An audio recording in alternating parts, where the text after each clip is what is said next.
Welcome to Designing Healthcare That Cares, the show where we explore how to build healthcare systems where people and performance thrive. I'm your host, Dr. Laura Sutton, a physician, coach, and healthcare leader who believes that human flourishing and organizational excellence go hand in hand.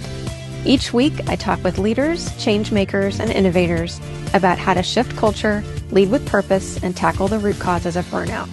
Because when healthcare works for the people in it, everyone wins. Welcome to the Designing Healthcare That Cares podcast. I'm super excited to have my guest today. I'll introduce her and then we'll jump right in. You're going to love this conversation. So I have Dr. Jillian Rigert. She is a physician, a dentist. She is a Martha Beck Wayfinder Master Coach and trauma-informed professional leadership coach who partners with clients during life and career transitions. She's an Air Force veteran with training in dentistry, medicine, and oral medicine. She is currently in school for marriage and family therapy with a focus in trauma. Jillian leverages her holistic training to provide a whole person approach to care. Her wingman is her dog, Reese Griffin. Welcome, Jillian. Thank you so much for the invitation to be here. I'm so glad to be here, Laura. So you were my very first guest on the podcast in January of 2024. We talked about reclaiming the narrative. If you haven't checked out that episode, check it out. It's one of my most highly rated episodes. And we were talking before we hit record about really what's coming up for us and what's the central theme in our lives lately. We're both in very different places than we were in January 2024. I had not yet put in my notice with my previous corporate job. And now it's been like almost a year and a half since I've been a full-time solopreneur, which I love. Mm-hmm. And you've also made another pivot and shift. I know you talk about that a lot, your permission to pivot into marriage and family therapy. And we've known each other for 3 years. Feels like a lot, like we're soul sisters. Absolutely. And so, yeah, we were talking about perfectionism and how much that shows up and in which ways it shows up. Mm-hmm. Yeah, let's start there. What comes up for you? How is perfectionism showing up for you? Well, I feel perfectionism is something I used to wear as a badge of honor. Since I was a kid, everyone said, oh, she's just a perfectionist, very detail-oriented. Didn't realize how much it was the drive and desire to be wanted and have a sense of belonging. And then how much it really contributed to my self-sabotage and my increased suffering. And ultimately, the irony of perfectionism is it can lead to worse performance. So for me, I felt like I've been on this long healing journey and detachment from perfectionism as part of my identity.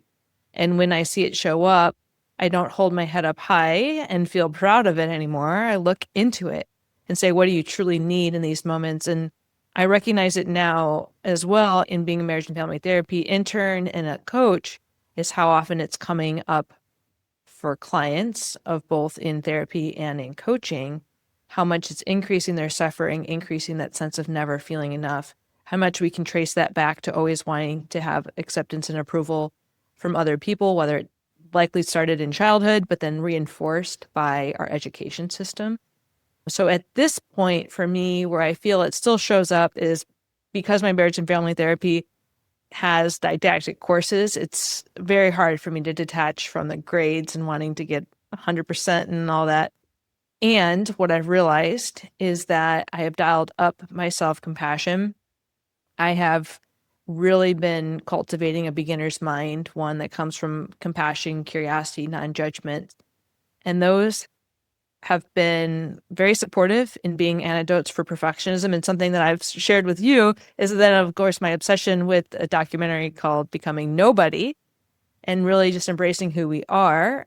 And how that ties into perfectionism is that if we become comfortable with who we are and we're not so hyper fixated on what people think of us, it can really extinguish that need to appear perfect, since that's being driven as a way to get external validation and doesn't really come from the essential source or the source of our true essence. How about for you? Okay, definitely. I will share. I just want to unpack so much of what you said. So many nuggets in there. I don't know if you know this, but you just drop these like knowledge and it's just like boom, boom, boom, boom. I'm trying to pick them up.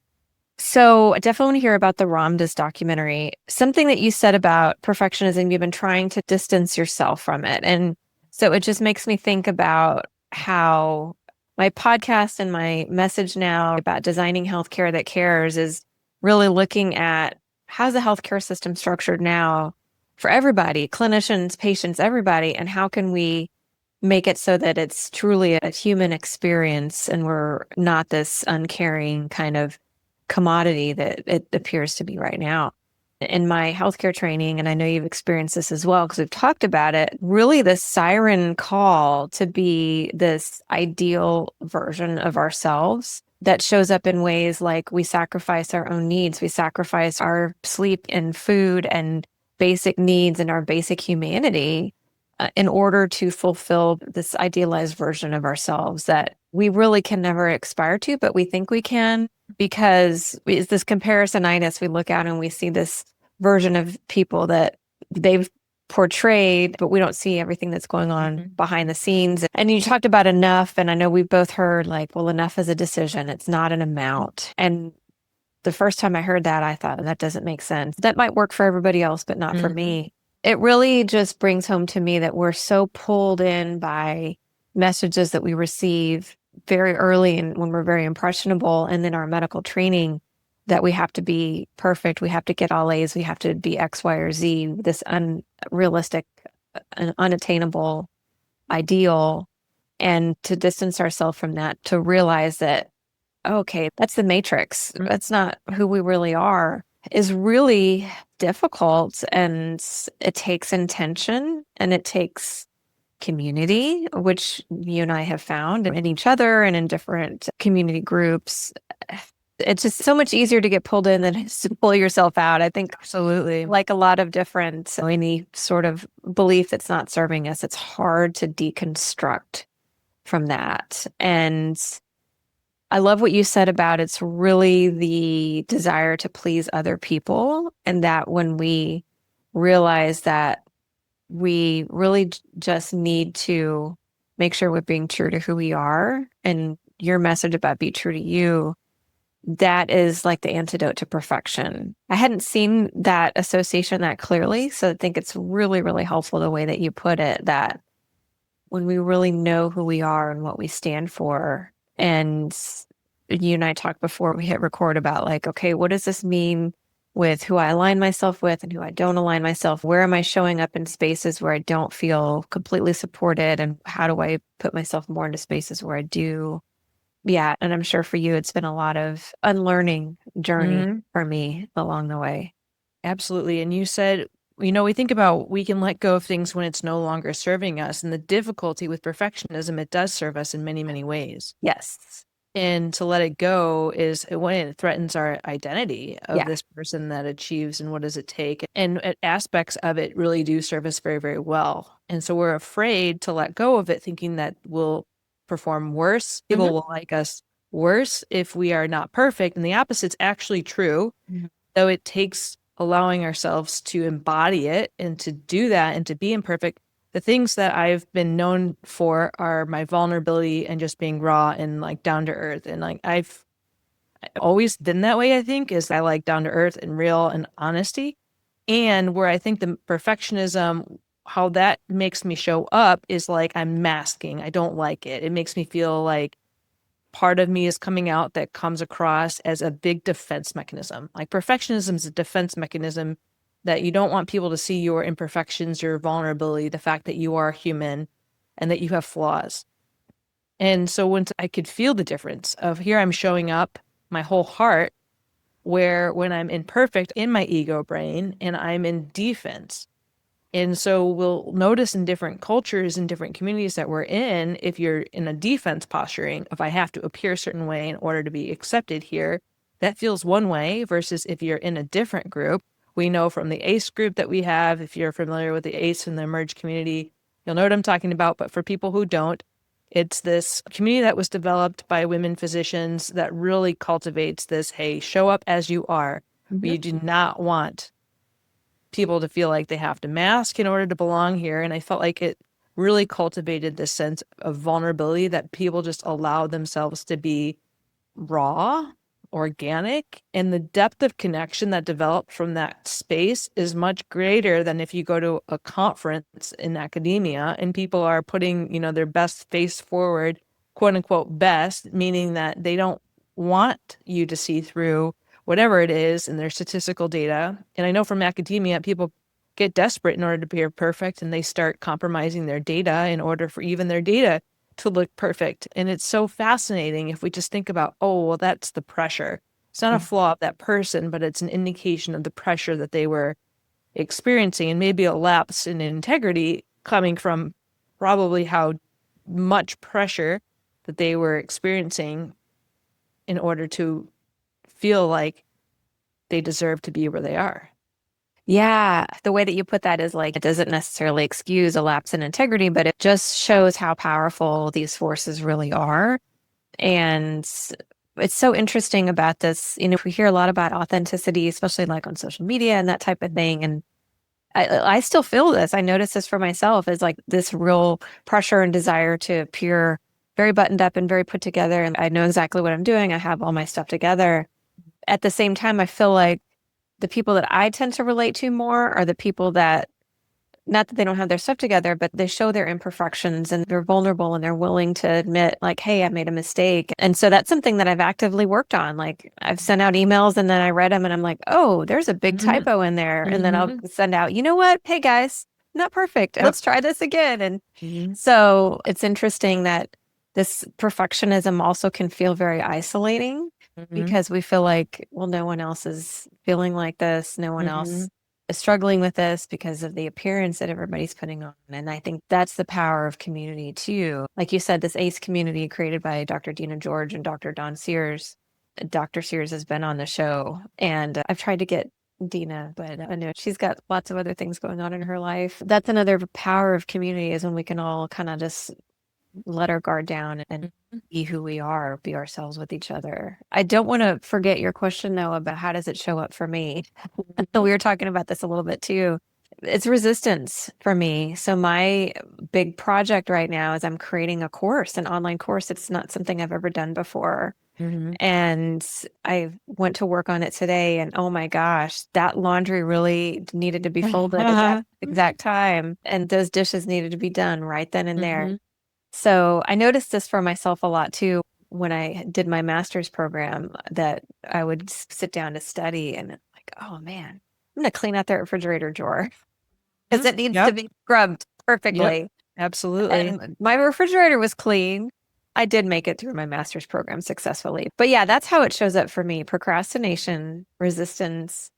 And I was sharing this with my coach last week and I said, I think this resistance, maybe that's a sign I shouldn't do this course. And it's now that's not the right time. And he said something to the effect of that when he hears people say that they see something as a sign, that he sees that as perfectionism stepping in. And I was like, oh, I never thought about it like that. So I just thought that was interesting. And my coach, we've worked together now for a couple of years. He knows me well. He knows kind of my tricks, my MO when I'm avoiding something. I always love the compassionate, curious investigation of what the quote unquote sign is, and to honor what it could be and explore what other potentials are true when it comes to what is it showing you. And when it comes to the course and your example of cleaning everything, that's so relatable. It's so relatable. And there's a part to it too, where it's like, well, we can actually think clearer when our environments are much more tidy. And sometimes if we clean up our external environment, it can really help clean up our internal environment and our thought process. I'm curious, after you were done cleaning, then what happened? So this particular time I noticed, and so maybe we can spend some time on that too. Like, how do we know what's the excuse versus the no? Maybe this is something that could help me get in a better headspace.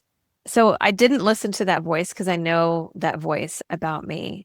So I took that opportunity, got the work done, and then I needed a mental break because it's pretty mentally exhausting.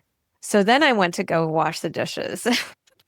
And then I was like, okay, I was feeling some momentum. I was feeling pretty good. I'm going to go back to it for a little bit. Then I'll take the dog out kind of thing, like these, like, the mini breaks type, just to get the momentum going. And so that was helpful. And everybody's a little bit different. I think that's something that You have to know yourself and know maybe we want to clean up your area or you want to get into that headspace or there's something that you need to do to bring on that muse or bring on that creativity that would help you in the moment. And it's just by being up against those situations often enough where you start to learn and notice in your body, at least for me, I can tell in my body, like, am I resisting this out of fear or is this like, no, I'm excited to get this going. So I'm going to clean up my space in order to put myself in a better frame of mind. Or is it like, "Ugh, I don't want to work on this course, so I'm going to clean up my office." It feels different in my body. And what you highlighted there too is something that I think we've strongly reduced our ability to do, which is the mind-body connection. And I think so many of us, especially in medicine, have had to dissociate from our body in order to do what we do. Yeah. And so then we're like, I don't know how to, it takes intention, you used that word before, to reassociate and reconnect with our bodily cues. Yeah. To be able to sit with those and then name it and say, what is this? What message is it sending me? Because I have a lot of times people that I work with in both therapy and coaching, if you have a diagnosis of ADHD or something like that, it's very quick to say, oh, that's the procrastination. It's for this reason. And if we explore it, a lot of the times it's associated with that fear of not doing it perfectly. And so what I heard you say is really tuning into you, observing your own patterns, and where you work with a coach, that person knows you well. In marriage and family therapy, we're looking for patterns. We're not saying things wrong with the individual. We're saying, hey, what are the patterns here? What's showing up behaviorally, but then also interpersonally, relationally, systemically, and seeing what role does it have? Or we're using the example of perfectionism. Well, what role does it have? Well, humans, we are meant to live in community. So in order to have this sense of belonging, which Brene Brown talks a lot about, is if we start stripping who we truly are and try to belong, then we're really fitting in, and that feels more empty and alone. But it makes sense that we want to appear a certain way in order to be accepted into a community. And you were saying about perfectionism being lonely, and I'm wondering if it's the shame that comes with not being able to meet the expectation that's itself lonely, because Brene Brown talks a lot about how if we have this standard that we are trying to meet, which is perfectionism, and we see where we are in comparison, it's always going to be lower than that. And in the gap that is in that place where perfectionism lives and where we perceive we are, that gap is shame. And as long as we attach to perfectionism, that shame will always be there, and shame thrives in isolation. So it will feel like you'll contract. And if people are feeling shame, if you're aware of what happens to your body when you're feeling shame, we want to be really, really small. And when we're in a shame spiral, our prefrontal cortex goes offline. So it's really hard to talk your way out of it. And if we're not really in a place where we've practiced mind-body connection, we may be like, oh my gosh, like, how do I deal with this? And what I find is very helpful for that is I love Peter Levine's work on somatic experiencing.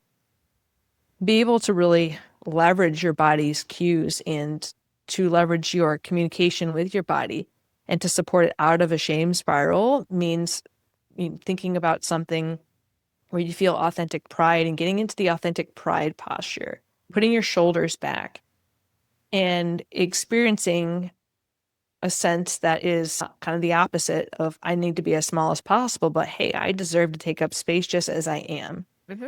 And then that can help your prefrontal cortex come back online and start thinking again. And I say that because when I go into a shame spiral, I'd go into therapy and I'd be talking about something and I'd go into a shame spiral and I can't think straight. And then I would judge myself for not being able to think straight. And then the therapy session would be over, and about 30 minutes later, all these thoughts come up. And it was very predictable where I could send an email to the therapist because I like to write and process whatever. The therapist put up with me that way. But I'm like, this is just a pattern I'm observing. And it wasn't until I heard people explain to me what happens when you're experiencing shame that I finally forgave myself for not being able to think clearly because it just made sense. So I offer that information to whoever's listening here because I'm like, I wish I would have understood that sooner so I would have been more compassionate with myself. Yeah. Thank you so much for that. I think you mentioned self-compassion, and I wanted to go back to that. So great segue. That compassionate voice is so important for so many reasons. And Kristen Neff is the godmother of self-compassion. So I don't want to try to recreate anything that she says specifically. I love her work, but she talks about it really as bringing the mindfulness, the common humanity, and the kindness, that intention, kind of what's going on in our body, just even acknowledging, hey, this is really hard, being kind to ourselves. So whether that's a hand over the heart or something soothing, and then the common humanity again can be a guard against the isolation when we realize that everybody struggles with this at some point in their life. A lot of people struggle with perfection, especially people that are high achievers. And so if we can just recognize that, hey, it's okay. We've been immersed in this society and this environment that is setting up these perfectionistic tendencies for us.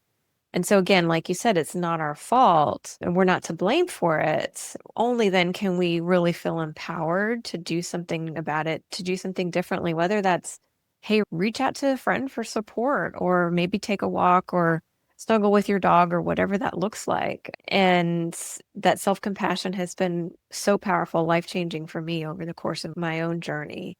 And I know it has been for you too. Something else that you mentioned about the benefits of perfectionism and the fear that we'll lose our productivity, our products won't be as good, our materials or whatever we're doing, our work will not be as good if we don't have that perfectionistic ideal.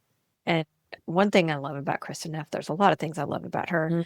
Her work really disproves that and proves that people who practice self-compassion and see themselves in this compassionate way with curiosity rather than judgment actually are more productive and their mental health is better.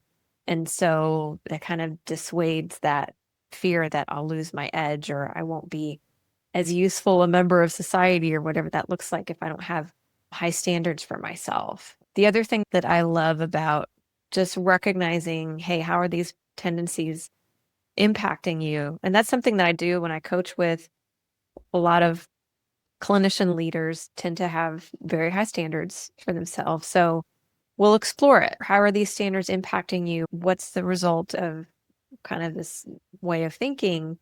If it's working for you now, great. But if it's not, that's probably why it's coming up in coaching. So let's talk about it. And the impact that it has on other people, because then we tend to have high standards for other people as well. And then that perpetuates this perfectionistic cycle that people around us will feel like they have to live up to our high standards. Then they might beat themselves up, be judgmental, and then it has a ripple effect on the people around them. So it really has much more of an impact in our own environment than we tend to realize. Absolutely. And a lot of people struggle under the perfectionistic leadership. It can come across very micromanaging, very anxiety ridden. And also, if you have a perfectionist working for a perfectionist, it's constantly in this state of judgment, shame, and reduced psychological safety that you can't do anything enough. And there's this hypervigilance that comes with it that's exhausting and often will result in worse outcomes, or people will be afraid to report mistakes because they're afraid of the repercussions or the way that will be received. We can tell how people judge themselves by how they're judging others. So we can tell how we're judging ourselves based on what we judge other people on. In the Ram Dass documentary, The Becoming Nobody, Ram Dass talks about we look at the world as if we're like on different TV stations. So the first TV station can be like physical, where, you know, in our society, you and I identify as women. We have a lot of physical standards that are present in our society. I'm sure men do too. I can speak for myself, is that a lot of the pressures throughout my life has been a physical pressure to change or look a certain way physically. So if I'm on that channel and I'm thinking about my own physical flaws, then I'm going to be comparing to other people. I'm going to be noticing their physical traits. The next channel, it's a psychological channel. So we're thinking about mental health, things like that. So if I'm thinking about, oh, I'm super depressed, well, maybe I'm thinking about everyone else is less depressed than me or something of that nature, because the lens of the channel that I'm on is the psychological channel. So I'm going to be evaluating people based off of how I'm evaluating myself on that channel. And then the next channel is more that shared humanity, like the common humanity that you brought up. And say, I struggle, you struggle, we all struggle. Well, I'm on that channel and I'm observing the common humanity in the people just being human. The deepest channel is the spiritual channel. So if you subscribe to believing that we're spiritual beings, that are living this human experience, then we connect on a soul level. And you're more likely to observe your shared traits, the things you have in common with people, than you are to be judging them for their flaws or anything that's really materialistic or, in this temporary physical state that we have here. I am currently on this mission and really devoted to developing my spiritual self. And I think after a lot of my near-death experiences with my illness, it's just like nothing else matters. And I felt that without the spiritual development, I've been left so empty. And it's like, okay, great. Well, we're here for a short period of time, and every single day I think about it because I have the memories of being in the hospital bed thinking like, actually, none of this matters. And the struggle with that is that I was there alone. And so I lived this life of like multiple existences in my brain where I have the memories, but I engage with people who weren't there. Yeah. So they know the parts of me that they have interacted with. This is very confusing in the brain because my brain's like, oh, remember, none of this matters. And when I tap into that spiritual channel, I just realize how much more free I feel. Because you look around, you see this human pain and suffering. We're all just trying to figure it out. We're having this very temporary experience and we're being washed away by all these anxieties, all these competitive natures that are really driving us apart. Like, that's not how I want to live. Yeah. And once I moved from Houston, the hustle and bustle, working in academia, to the woodlands of Texas, where I like more nature, working in a community clinic, it really naturally allowed me to tune more with the spiritual self because the things people are struggling with are really fights for survival. And I get to look into their eyes and say, I'm here with you. I am connected with you. We are shared energies. And I'm not a religious person by any means, which has sometimes been difficult because I am not grounded in this, oh yeah, well, of course that's what I believe. In my head, I actually really struggled with history. So I used to judge myself a lot in church because I couldn't remember anything in the Bible. I couldn't remember anything. And so I'm saying this to your listeners as someone who doesn't have a strong religious background because some of it's religious trauma and the way that my family used it against people. And I can still speak from that core connectedness, which I feel from my heart. Yeah. It's not coming from my head. It doesn't require a whole bunch of scripture. Therefore, it transcends any sort of religious belief system. And if people don't believe that they're spiritual beings and some don't, then I'm here to listen with curiosity of what they truly believe, because I am under no impression that what I believe is capital T truth. Yeah. I love that. Thank you for sharing all of that. What I hear from you is that your spiritual experience is just that. It's an experience. It's not necessarily belief based on what you might have learned when you were younger, what you've been taught. It's what you've experienced. The gift that you're able to give to other people is that connectedness. You're able to offer them that lifeline of, here, I'm opening, we're connected energies, and I'm tossing the line to you so that you can hold it and that we can be connected together.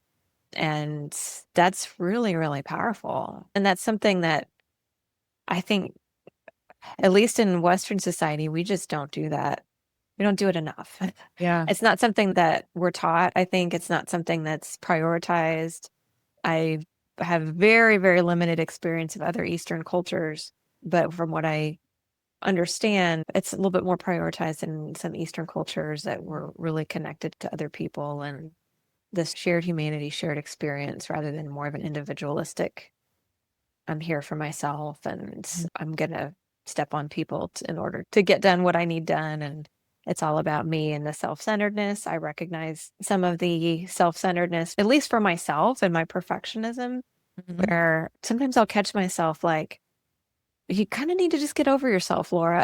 I love that. Yeah, that's so. Sometimes I break my own tension with humor, but then I laugh at my own silly attempt to make a joke. Got it. I love it. I think that goes so greatly into just thinking, like, if we think about at the end of life, like when I sat in my hospital bed and I thought I was going to die, I was like, I was actually resentful about all the way our achievement-based culture directs us to things that don't matter, because I looked upon all the things I gave up to get there, and it was actually what mattered.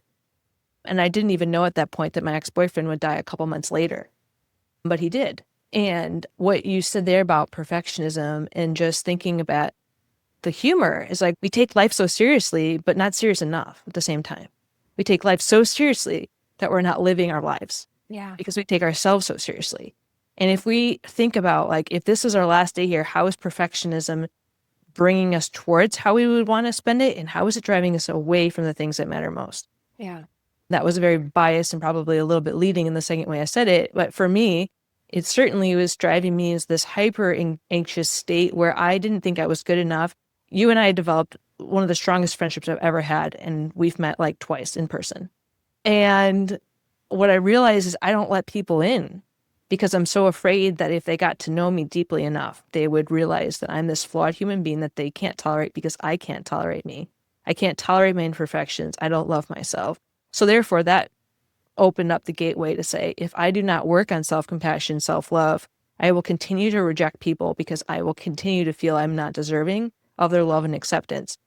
So if we feel that way towards ourselves, we will attract people who validate our feelings of not being loved and be averse, oftentimes, the people who give us love. And it takes that healing to be like, maybe I didn't deserve that poor treatment that I was giving that I thought I did. And in self-compassion for me was like putting these lenses on that it went further than just romantic. It was like in work situations, like, nah, I don't tolerate that behavior. So when I was in more recent jobs, I said something about being a people pleaser. And the feedback I got was like, I think you cured that of yourself. And what they were reflecting back to me is I developed strong boundaries. I developed a low BS tolerance because I'm like, nope, tolerated that long enough. And once you put those glasses on of self-compassion, you realize it doesn't have to be that way. You don't deserve it. You shift. And those people in your life who benefited off of your lack of boundaries, your desire to be perfect, your willingness to do anything to go above and beyond, once you make that shift, they'll be a little disgruntled. Mhm. And if you've got that core of people pleasing, got to be perfect, it's like, oh no, did I do something wrong? And if we state here, no, expect that, that doesn't mean you're doing something wrong. It means you're making that shift. Yes. And what can that shift look like for you? It's scary at first because we have to trust what Laura said, is that Kristen Neff found that self-compassion actually improves performance and perfectionism actually often detracts from it. So how do we trust that when we've been working and operating in one way for so long? Yeah, it's true. And it is a big shift. And anytime anybody makes a shift in their life, I went through a divorce, and that was around the time I was really discovering all of these, self-compassion on this leadership and personal journey. And it does have an impact. I certainly didn't mean to say my divorce was caused by any of this. All that to say is I know how traumatic those major earthquakes in life can be. And there are things that can change in somebody's life based on making shifts and discovering this self-compassion and not putting up with BS anymore. Like, some people might get hurt or feel they've been entitled all this time and now they haven't been. Anytime boundaries get set, then somebody is usually impacted. But the payoff is so much better. And at least for me, I don't always know that I've made the right decision for myself until I kind of have to move into the space and explore it a little bit before it's clear that, okay, yeah, this was aligned with my goals and with who I am and who I'm trying to become. And it's just that practice and noticing and taking in data like a scientist, like, okay, I kind of move this way and it feels open, it feels easier, and it feels more aligned with me. And I go this way and it feels closed off and small and it doesn't feel good. And so how can I move more that direction? And finding people that, like the ACE community, people that are supportive and in your corner and cheering you on and not trying to keep you stuck, not trying to be that lobster that's pulling you back into the hot boiling water. Yeah. And also not being the lobster for somebody else. Yeah. In the documentary Becoming Nobody, the whole premise of it is from stopping the somebody, quote unquote, somebody that oftentimes we chase is this external persona of, like, if we're on social media, where you get all the engagement and the clicks and the, approval of other people, whereas becoming nobody is really about becoming who you are. Yeah. So that's what I really valued as the takeaway that you just shared as well. Yeah, I'd love to check that out. I love Ram Dass. And I love what you just said there. That's something that I noticed myself telling a client recently. We were talking about this personal professional journey, and is it really like an improvement? And I said, I really see it as becoming more of who we truly are. Yeah. Because it's not like we're trying to be better than we were, because there's nothing wrong with us the way we are now, we've got all these layers on us, again, that society has put on us. And how can we strip away and be more of our true essence? And I like how you pictured it too, about doing it kind of in one little turtle step at a time. And I checking in, say, am I more in flow? How do I feel? Am I, or here, am I meeting do I feel more constricted? And how do I feel? And again, it takes really developing that mind-body connection again and realizing that flow state is desirable. Because oftentimes if we've been in this hustle, it feels very difficult. And I've shared with you before we started recording about I have a hard time dialing down my internship requirements because the state of hustle and overwhelm became so familiar. And even though it's not desirable, it takes intention and it takes developing that neural network and that repatterning of the brain that self-compassion becomes a new normal and being in that flow state, like this is desirable. When people say what they want to feel more of, it's often peace and contentment. Once we get there, we're like, oh, this is so unfamiliar that we go create overwhelm and like, no, maybe I'll do 100 more million things at one time in order to get back to that state of familiarity, which is overwhelm and never enoughness. Like, I've been there. I can totally relate, still relate. And again, going back to our first episode, reclaim the narratives and then practice the behaviors enough that they become our new norm. Yes. Thank you so much. It's so wonderful to have you. So wonderful to talk to you as always. I appreciate you and everything that you're doing. Likewise. I'm so grateful to be here and I just love everything that you're doing as well. Thanks, Laura. Thank you. Where can our listeners find you if they want to learn more about you? Maybe they should come on YouTube and tell me to record a few things. My YouTube channel is still up, A Life True to You. It will come back alive probably this winter. They can find me on LinkedIn as well. Of course, if you're on Facebook, you can do that. I'm usually on it as well. Thank you so much. So wonderful to talk to you. Yeah, likewise. Thank you so much. Thanks for listening to Designing Healthcare That Cares. If today's conversation gave you a new idea or inspired you to see things differently, share this episode with a colleague and keep the conversation going. And if you're ready to take the next step in building a thriving healthcare culture, you can find resources and ways to connect with me at drlaurasutton.com. This podcast is for educational and informational purposes only. It is not medical advice, and it should not replace care from a qualified healthcare provider. Always seek the guidance of your physician or other qualified professional for any medical questions or decisions.